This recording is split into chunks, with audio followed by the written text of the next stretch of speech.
प्रेरणास्पद कथाएं YouTube channel पर मैं धनंजय जैन आप सभी का हार्दिक अभिवादन करता हूं। छोटी सी कहानी डीजे की जुबानी। दोस्तों, प्रेरणास्पद कथाएं चैनल पर प्रतिदिन एक ऐसी सुंदर सी कहानी आपको मैं सुनाने का प्रयास करता हूं जिससे कि कुछ न कुछ प्रेरणा अवश्य में प्राप्त हो।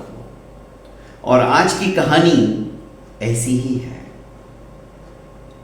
दोस्तों, आपको पता है हम पाप क्यों करते हैं? क्या कारण है कि हम पाप करते हैं? हमें लगता है हमें कोई देख नहीं रहा है, इसलिए हम पाप करते हैं। आप देखिएगा पाप का मूल क्या है। जैसे ही हम कोई ऐसा कार्य करने के लिए समुद्यत होते हैं तो दाएं बाएं इधर उधर देखते हैं, कहीं कोई हमें देख ना ले। समझ लीजिए वही पाप है। पाप की यही परिभाषा है। पर आजकल हमारी जो युवा पीढ़ी है, न्यू जनरेशन है, यूथ है, उन्हें हमारे ही अपने धर्म ग्रंथों के ऊपर, हमारे शास्त्रों के ऊपर, हमारी भगवत वाणी के ऊपर आस्था नहीं है, श्रद्धा नहीं है, प्रतीति नहीं है। फलस्वरूप वे इन बातों को ढकोसला मानते हैं। किसने देखा स्वर्ग और नरक? क्या ये होता है क्या? अरे मनुष्य जन्म वगैरह कुछ नहीं, जिंदगी मिली है, जी लो बस। पाप पुण्य आज ऐसा ही कुछ हुआ।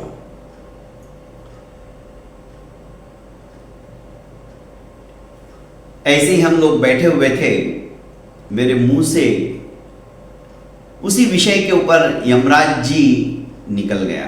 वो बोलता है यमराज जी वगैरह ऐसा कुछ नहीं होता है। किसने कहा कि आत्मा को यमराज जी लेके चले जाते हैं? चित्रगुप्त उनका अकाउंटेंट रहता है, वो सारा हिसाब किताब कर्मों के अनुसार लेखा जोखा अपने पास रखता है। ऐसा ही कुछ विषय चल रहा था। तो उस युवक ने मना कर दिया कि इन ढकोसलेबाजी बातों में मैं अपना समय व्यर्थ गंवाना नहीं चाहता हूं, मुझे बिल्कुल भी सही नहीं लगता है। मैंने उसे कहा तनिक रुको, मैं तुम्हें तुम्हारी ही भाषा में समझाता हूं। तुम्हें मानने के लिए मजबूर होना ही पड़ेगा। मेरी लड़की अमेरिका रहती है, ये उसे भी पता है। पिछले साल ही उसका विवाह हुआ। तो जवाई राजा ड्राइविंग सीट के ऊपर थे, हम लोग बैठे हुए थे गाड़ी में, मैं, मेरी वाइफ और मेरी बिटिया। हम लोग न्यूयॉर्क में समुद्र किनारे जाने की तैयारी कर रहे थे। रास्ते में अचानक, मेरा ध्यान नहीं, मैं तो बाहर की सीनरी देखता हुआ चल रहा है, बैठा हुआ था, देख रहा था, अपनी आंखों को तृप्त कर रहा था प्राकृतिक सौंदर्य देखकर। इतने में जवाई राजा के मोबाइल में मैसेज का टोन बजा। तो मेरी गुड़िया बोली, कट गए ना पैसे? मैं कुछ समझा नहीं। मैंने कहा क्या हुआ? तो बोली कि पापा, जिस वे से हम जा रहे हैं उस रास्ते पर 220 की स्पीड होनी चाहिए, इससे ज्यादा नहीं। और इनकी स्पीड जैसे ही बढ़ी, इनके अकाउंट में से पैसा कट गया। मैंने कहा कैसे? कि पापा जगह जगह सीसीटीवी कैमरे लगे। मैंने कहा यहाँ तो कोई फिजिकल पुलिस वाला भी नहीं दिखता है, जैसे इंडिया में हमारे मामा लोग खड़े रहते हैं। जैसे ही हेलमेट नहीं रहा, चलो साइड में आ जाओ, 500 की रिसीट बनाता हूं। हम उससे थोड़ी पानी कर लेते हैं, भैया रहने दो ना, छोड़ो ना, 100 रुपया रख लो। भ्रष्टाचार हम खुद ही पैदा करते हैं, पाप हम खुद ही करना सिखाते हैं। चोरी हम खुद ही करना सिखाते हैं। वो भी आराम से 100 रुपया लेता है, जेब में रख लेता है, जाने देता है और हिदायत देता है आगे से ध्यान रखना, हेलमेट पहन के निकलना। ओके, आजकल इंडिया के अंदर भी हमारे सीसीटीवी कैमरे लगने लगे हैं और चालान हमारे घर पे पहुंच जाता है। फिजिकल वहां पर कोई पुलिस वाला नहीं था, कुछ नहीं था, पर सीसीटीवी कैमरों में जैसे ही स्पीड कैच हुई तुरंत बैलेंस में से पैसा कट गया, चालान कट गया। सीसीटीवी कैमरे एक तरह से गुप्त रूप से हमारे ऊपर वॉच रख रहे हैं। वहां पुलिस वाले को खड़े रहने की जरूरत नहीं।